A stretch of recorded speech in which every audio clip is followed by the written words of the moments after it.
Hi guys, this is Alex on Not Casuals, and today we're going to be playing Satisfactory, and we're going to show you guys how to optimize and build your electricity. Alright, so I'm going to actually skip ahead to we're going to skip the biomass burners and stuff, since this is like the really early part, and we're going to jump to the hydroelectricity basically, and that would base with water pumping and the coal cooling the water and everything.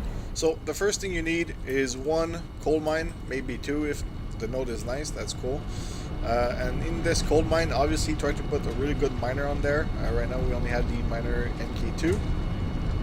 And if possible, try to overclock it too, as much as possible, since it's going to drastically increase the number of, like if I remove the overclocks, it's 120 pieces each, and then if I add 3 overclocks, and then 300, so that's huge. And it's the same for both miners. So that's a lot of coal, and you're going to need a ton of coal. Now what you want to do is to connect your coal to your electricity generators, the coal generator, which is this big building over here. And for it to run properly, you need to have coal intake and also water intake. And it's going to basically generate electricity. You can also overclock this to generate more megawatts. In this case, this one is not overclocked, and it does increase the number of consumption per. I think it's every 2 seconds instead of every 4 seconds. So you really need a really good coal income to generate a lot of electricity based on the number of coal generators that you have. Now the other thing that you need is these little water extractors.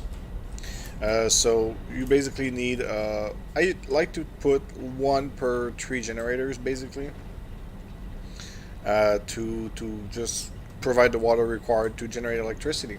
So we're actually going to build another setup here, since we have a ton of electricity. Our capacity is about almost 2,000 megawatts, and I still we're going to build a ton, so I know that we'll need more eventually. And you really want a stable megawatts capacity. If you're running out of coal, your capacity is going to drop now and then, and if your power is spiking because of bottlenecks and stuff like that, it could end up like always overloading your circuit, which can be really annoying. Alright, so we're going to go ahead and build a coal generator. I'm going to place it just right over here. And what we're going to need is to, basically split this coal line to go into there as well. So we're going to do this right now. We're going to add a splitter. Splitter's on my bar actually. So we're going to put the splitter right here. Now we're going to use MK2 conveyor belts. We could use level 3s I guess, but it's not that necessary. So we're going to use this left side here to reconnect this. And we're going to use this middle side to connect this one over here. And yeah, that's already good. And so yeah, the coal intake is going to take care of itself. I'm also going to dump this coal in there. And now we just need to connect the water. For the water, it's pretty simple. I'm just going to double check my connections here, because I don't want to remove too much water pressure if I split too much. So this is how many ways? So this is already 3-way. So we're going to build a new one, I guess, and we're just going to do another set. So in production, water extractor, we do have the materials barely. We're going to place this, I guess, over here. It doesn't really matter. And we're going to connect it with a pipe and bring that pipe, I guess, over here. Try not to angle your pipes too much, because if they do go upwards, you will need to put a pump there that's going to be powered, just so that it can pump the water upside. So yeah, I'm going to place it here, and what we're going to do, we could place a splitter, but yeah, I could, I guess. And we're going to, so you press once and then you go up, and it's going to make it go higher. And actually this is really intense, but whatever. It's fine. So now there's still no water in there just yet, because this needs to run on electricity to work. So we're gonna connect it to a power line. Come here and then come here. Alright, so this is powered. it will generate, will just pump water. It's slowly activating. The turbine is starting and stuff. So yeah, producing water, and it's gonna fill up eventually.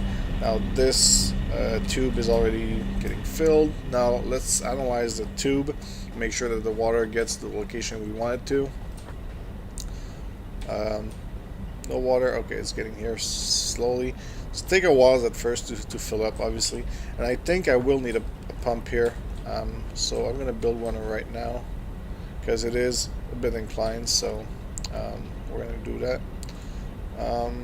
So the pumps, you have to be careful because at first I didn't notice this, but you see the 3 green arrows?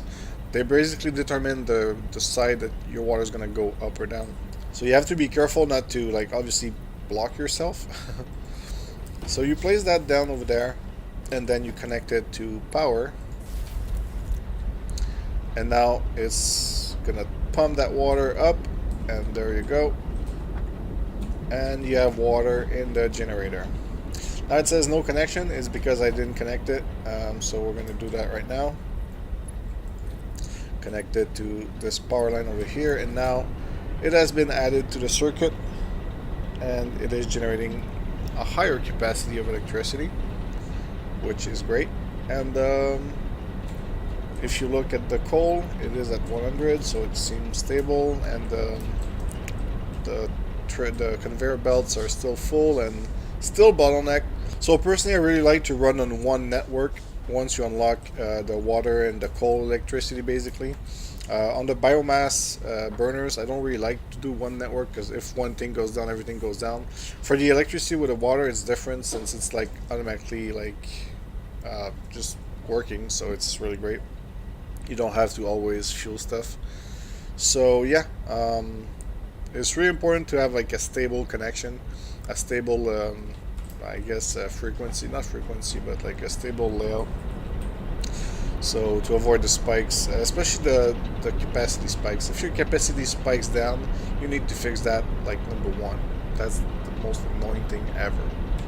Now some things to note, you should always have your power, your overclock in your mines first, and then you can always overclock your generator. But yeah, so you can always overclock your electricity generator, but it's going to consume a lot more coal, so you have to be very careful with that.